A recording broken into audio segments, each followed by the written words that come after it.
네, 픽 인터뷰입니다. 귀한 분 모셨습니다. 국민의힘의 박민영 대변인 오셨습니다. 어서 오십시오. 안녕하세요. 네, 아유 지금 나라 걱정을 하는데 지금 하여튼 제가 오셔서 좀 고민이 저 초유의 사태잖아요. 그러니까 예. 경찰국이란 걸 행안부에 설치한다는 거는 뭐 판단이 다를 수 있는데 하여튼 이와 네네네. 둘러싼 그 파장들은 지금 뭐 아주 심각하게 진행되는 것 같아요. 예. 그런데 이게 뭐 강대강으로 부닥친다거나 뭐 이래서 해결되는 게 아니라 네. 좀 해법도 찾아야 되는데 하여튼 오늘 이상민 장관 발언까지는 좀 더 증폭시키는 방식 또는 하여튼 네. 이렇게 붙는 방식이어서 이럴 때 당이 좀 역할을 해줘야 되는 게 아닌가 싶은데 네. 어떠셔요? 오늘 최고위에서도 검찰국 아, 관련해서 논의가 많은 있었군요. 공개 발언들이 네네. 나왔었거든요. 네. 그런데 개인적으로는 조금 수위가 강하다는 생각은 들었습니다. 그러니까 뭔가 당도? 네. 이게 조율해서 해결하기보다는 좀 찍어 누르는 듯한 네네. 느낌을 줄 수 있었다라고 생각을 하거든요.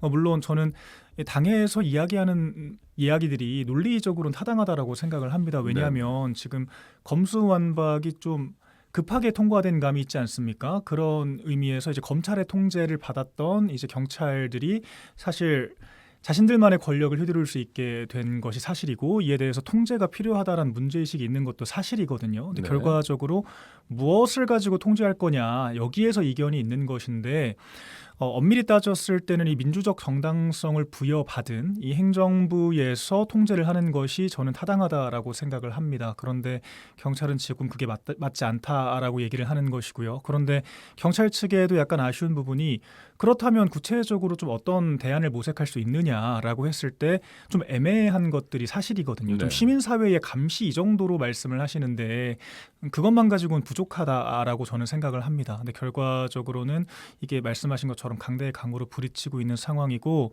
이렇게 좀 극으로 갈등하는 것보다는 좀 해결책과 조율하는 방법을 찾아야 될 것 같습니다.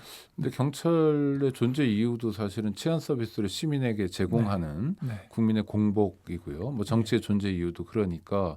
근데 이렇게 갈등하면 국민들 입장에서 불안하거든요. 또 네. 하나는 이 문제가 중요한 문제라 하더라도 지금 더 중요한 문제들이 되게 많고 네. 특히 국민들 입장에 살림살이 문제나 그렇죠. 어떻게 이럴 때일수록 저는 하여튼 당이 좀 중심을 잡고 나가줘야 된다라고 생각을 하는데 네. 맞습니다. 그러니까 당이 균형을 잡아야 하는데 사실 이미 이슈가 강하게 터져버린 네네. 상황에서 네. 아예 외면할 수도 없는 사실이거든요. 그러니까 정부 출범 이후로 참 많은 좀 개혁 과제들이 산적해 있었고 그런 것들을 좀 동시다발적으로 공론화하다 보니까 당정 양측 모두에 좀 부담이 되고 있는 상황인 것으로 보이는데요. 그러니까 어쨌거나 경찰국 이슈는 한 번쯤 짚고 넘어가야 할 수밖에 없는 이슈였다라고 생각을 합니다. 말씀드렸던 것처럼 검수완박이 급하게 통과된 상황에서 대안을 모색해야 하는 상황이었으니까요. 다만 이런 것들을 조금 정부가 지금까지 사실 다른 정책들도 조금 급하게 추진한다라는 느낌을 줬던 게 사실이거든요. 저는 그런 것들의 속도 조절이 좀 필요하다라고 생각을 하고요. 좀 당내에서도 그런 속도 조절에 좀 보조를 맞춰야 할 것 같습니다. 그러니까 지금 말씀하신 그 민생과 경제에 대한 이야기들이 좀 약간 이런 갈등적인 담론들에 많이 묻히고 있는 것 같아서 개인적으로도 안타깝습니다. 속도도 중요한데 또 하나는 뭐 숙의라고 할까요? 이렇게 같이 예. 고민하고 뭐 안을 찾아가고 그러니까 행안부에 경찰국을 설치하는 것이 답이다. 네. 이렇게 따라야 된다. 안 따르면 뭐 명령 불복종이다. 이런 프레임이 아니라 네. 같이 논의도 하고 꽤 오래 뭐 이렇게 소통해 나가고 이런 모습도 좀 아쉬운 것 같아요. 네. 그러니까 결과적으로는 당정이 이제 서로 좀 이 국정 과제에 대해서 네. 같이 고민을 하고 우리가 어떻게 이 과제들을 관철해 나가고 또 서포트를 할지에 대해서 좀 유기적으로 소통이 이루어져야 하는데 지금 그런 느낌을 좀 주지 못하고 있는 것 같아서 저도 그게 다소 아쉽습니다. 그런 면에서는 당이 좀 주도권을 가지고 가야 된다. 그런데 그런 면에서 당정 협의, 정책 조정의 과정들이 뭐 윤석열 정부 부족하고 문재인 정부도 좀 부족했던 것 같다. 이런 지적들이 있는데 그런 데 대해서는 공감하시는 거군요. 사실 뭐 지금 당장 이게 용산의 어떤 정책 노선에 대해서 당이 좀 비판적인 뭐 이런 입지에서 드라이브를 걸기에는 쉽지 않은 게 사실입니다. 그렇죠. 대놓고 반대하기는 어려워도 내부적으로 좀 조율을 하려는 노력들이 중요하겠죠. 그 직무대행께서 이제 그런 것들을 신경 쓰겠다라고 하시고 지금 원내의 가장 큰 과제 중에 하나인 원구성 협의가 마무리되지 않았습니까? 그래서 지금 네. 이제 얼마 전까지 정말 혼란스러웠던 국정에 비해서는 앞으로 조금 하나씩 점진적으로 해결해 나갈 수 있는 좀 토대가 마련이 돼서 다행스러운 부분이 아닌가 싶습니다. 앞으로 잘 해야죠. 네, 그래서 기대를 하겠습니다. 그러니까 네. 어떤 거냐면 뭐 이렇게 갑이냐 을이냐 가지고 갑론을박할 때 네. 여당의 입장이라는 게 제한될 수밖에 없는 건 전 동의하는데 그렇죠. 네네. 호흡도 같이 맞춰야 되는데 당정 협의를 통해서는 뭐 이렇게 강대강으로만 가지 않고 뭐 다른 네. 방법 또 예. 윤석열 정권이기보다는 국민의힘 정권이라고 국민들 네. 아마 생각할 거예요. 그러니까 그런 거에 맞는 국민의힘에서의 작용 네. 뭐 이런 게 있었으면 좋겠다는 게 그냥 네. 관전평입니다. 예. 감사합니다. 그런데 당내 상황은 녹록치 않은데 이준석 대표 문제는 어떻게 해결이 된 겁니까? 끝난 겁니까? 뭡니까? 뭐 아직 뭐 한창 뭐 진행 중인 아, 상황이죠. 그렇습니까? 일단 뭐 네. 경찰 수사. 그러니까 이준석 네. 대표라고 부르는 건 맞습니까? 예예예. 직함이 대표이기 때문에 대표라고 부르는 아, 게 맞습니다. 그러니까 네. 대표인데 당원권 정지여서 대표의 지위, 대표로서 활동을 못한다. 근데 직무가 정지된 직무만 거라고 보시면 정지됐지 대표는 맞다. 예. 네, 그러니까 권한은 그대로 있습니다. 권한도요? 예, 그러니까 대표로서의 권한이 있는 것이고 직무할 수 있는 그게 아, 권리가 사라진 거 상태라서요. 네네네네. 그러니까 당 대표로 그러니까 직함만- 교장 선생님이긴 한데 교장 선생님으로서의 업무를 역할을 못한다. 못합니다. 예, 네, 맞습니다. 이렇게 설명하면 네네네. 되겠네요. 네. 본인은 뭐 이것저것 왔다 갔다 하면서 굉장히 네. 의지를 불태우는 것 같고 또 하나 예. 여론조사 보면 차기 당대표 선거에서도 상당히 높은 점수를 네. 받고 있는 것 같아요. 여론적 네. 지지도 있는 것 같고. 네. 근데 혼란은 맞잖아요. 어떻게 수습해야 됩니까? 일단은 당원권 정지가 6개월이 지금 처분이 내려졌는데 아직 한 달도 되지 않은 상황이라서 일단 좀 시간의 추이를 지켜봐야 될 것 같습니다. 네. 근데 이게 모르겠습니다. 좀 당내에서는 이게 뭐 수사 결과 뭐 기소 가능성 얘기도 하고 뭐 그에 대한 추가 징계 얘기까지 나오는 약간 부적절한 양상들을 보이고 있는데요. 그 경찰 수사가 좀 정치권의 영향을 받지 않고 정말 공정하고 객관적으로 이루어질 수 있도록 하는 것이 지금 당 지도부로서는 좀 최선의 입장이다라고 생각을 하고요. 그러니까 이준석 대표는 이제 당대표 1년 동안 숨가쁘게 뛰지 않았습니까? 네. 그때 하지 못했던 그러니까 당원들을 만나고 이 물밑 여론들을 살피는 그런 어떤 좀 행보를 보이고 있는 것이라고 생각을 합니다. 그리고 좀 한결 가벼워진 표정이 오히려 저는 좀 보이고 있어요. 그러니까 개인적으로는 그 1년의 시간을 제가 잘 알기 때문에 좀 안타까운 마음이 있습니다만 좀 개인적으로는 오히려 그런 묵은 감정들을 좀 쓸어내리고 조금 더 가벼워질 수 있는 그런 시기일 수도 있지 않을까. 뭐 이를테면 그런 그동안 생각입니다. 당대표라는 중책을 맡으면서 네. 이를테면 얼굴에 그림자도 많았는데 지금 그런 거는 이제 가신 상태고 네, 훨씬 맞습니다. 발걸음도 가벼워 보이고 네. 일단 복장은 가벼워 보이더라고요. 예. 반바지도 입으시고 네. 뭐 그런데 그러면 6개월 후에는 어떻게 되는 겁니까? 국민의힘은? 지금 직무대행 체제가 정상적으로 작동이 돼서 계속 이어진다라고 했을 때는 직무 복귀를 하게 되시는 거죠. 네네. 네, 이준석 그래서 대표가. 예전으로 돌아가는 네네. 거고. 예, 맞습니다. 남은 임기를 수행하게 될 것입니다. 네. 그런데 거기서 멈추나요? 아니면 또 네. 뭐 이준석 흔들기다 이런 언론의 관측도 많잖아요. 이런 네. 것들은 없을까요? 봐야지 않은 일단 뭐 겁니까? 모든 것은 경찰의 수사 결과를 지켜봐야 할 것 같은데요. 일단 당 대표로서 무사히 복귀하게 됐을 때는 사실 재임 가능성도 굉장히 높아진 게 사실이죠. 지금 당 대표 지지율에서 아무것도 안 하고 있는, 그러니까 정말 지지자들을 만나고 있는 상황인데도 불구하고 현재 25% 가까이 지지가 나오고 있는, 그러니까 당 대표 지지율에서 1위를 차지하고 있는 네. 상황이거든요.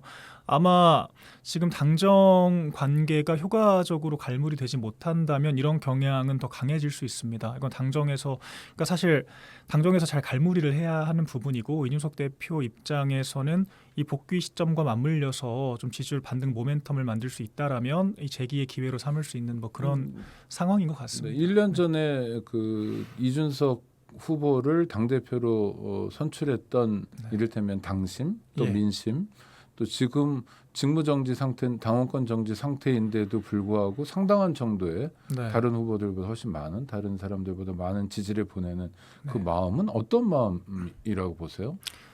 사실 국민의힘이 좀 산업화 세대의 중심이 되는 그런 정당이었지 않습니까? 네. 그 민주당이 민주화 세대가 중심이 되는 정당으로 사실 586 세대와 97 세대는 아직 우리 사회의 주류라고 할 수가 있습니다. 그래서 이 국민의힘과 이 민주당이 이제 기성 어떤 당원들만의 힘으로 맞붙었을 때 좀 민주당이 더 세가 강하다라고 생각을 하거든요. 이 인구 그렇습니까? 구조상으로도 네. 그렇고 이 사회적으로 갖춘 인프라라든지 이런 전반적인 측면에서 국민의힘이 민주당을 상대하기가 굉장히 어렵습니다. 그러니까 네. 대변인 말씀은 60대 이상부터는 국민의힘이 강세고 네. 50대 이하는 민주당이 강세인데 예, 예. 50대 이하 세대 20, 30대도 민주당하고 가까우니 네. 그러니 국민의힘은 늘 불리한 상황이다. 이렇게 예. 진단하시는 이제 거군요. 당내 주류 세력끼리 맞붙었을 때는 국민의힘이 다소간 밀리는 양상이 네, 네. 나타날 수밖에 없다라는 거고 지난 선거에서도 그런 게 강하게 드러났지 않습니까? 그걸 극복했던 것이 이제 이준석 대표를 위시한 청년보좌역들, 그러니까 2030 세대가 만드는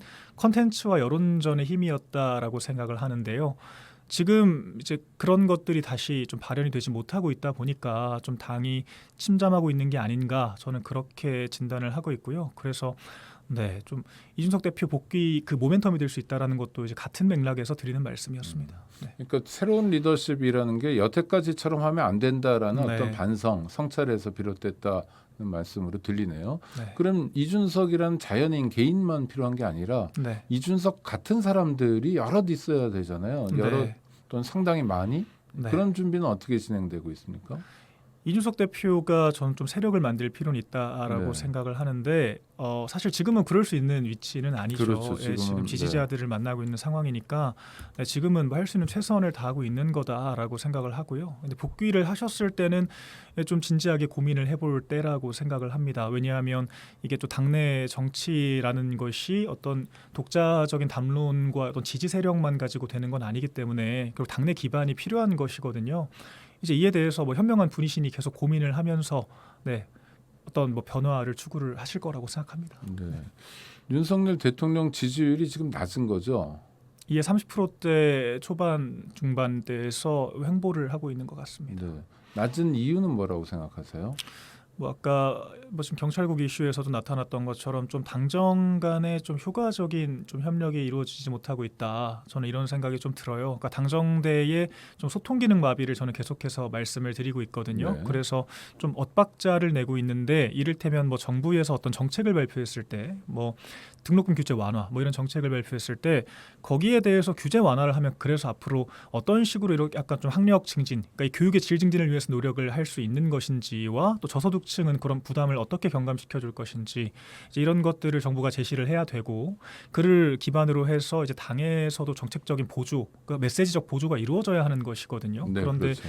지금 그런 협력의 과정이 거의 모든 분야에 있어서 잘 나타나지 않고 있는 것 같습니다. 아이고, 네, 이제 그런 게 아쉬운 그럼 부분이죠. 심각한 문제인데 이를테면 지난주에 발표했던 세제 개편안 같은 경우요. 네네.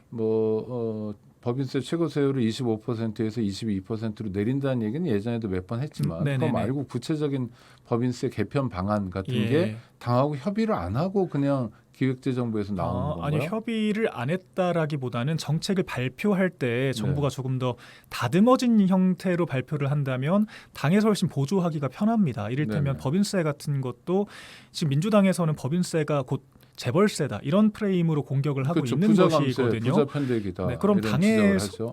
그럼 당에서는 그렇지 않다. 법인의 99%는 주주와 일반 근로자이고 또한 이렇게 이들의 부담이 늘어났을 때 결국 물가 인상으로 고통받는 건 소비자들이다라는 관점에서 적극적으로 반박을 하고 이 정부 정책의 부담을 덜어줘야 되는 것인데 저희가 사실 당이 오래 갈등해 왔지 않습니까? 그리고 원구성에도 이 난항을 겪었던 것이 사실이고요. 그래서 지금까지 그런 점이 잘 이루어지지 못했고 앞으로는 정부 정책 홍보에서 측면에서 당이 좀 신경을 써야 된다. 이게 제 생각입니다.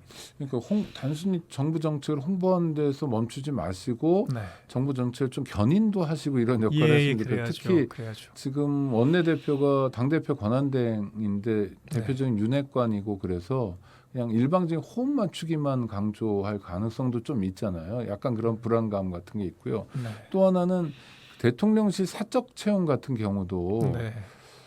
그거 자체도 문제인데 또 하나는 뭐 그게 뭐가 문제인데 뭐 과거 예. 정부는 어땠는데 이런 태도도 또 지지율에서 아주 중요한 요소를 차지하는 것 같은데 대변인 네. 생각은 어때서요?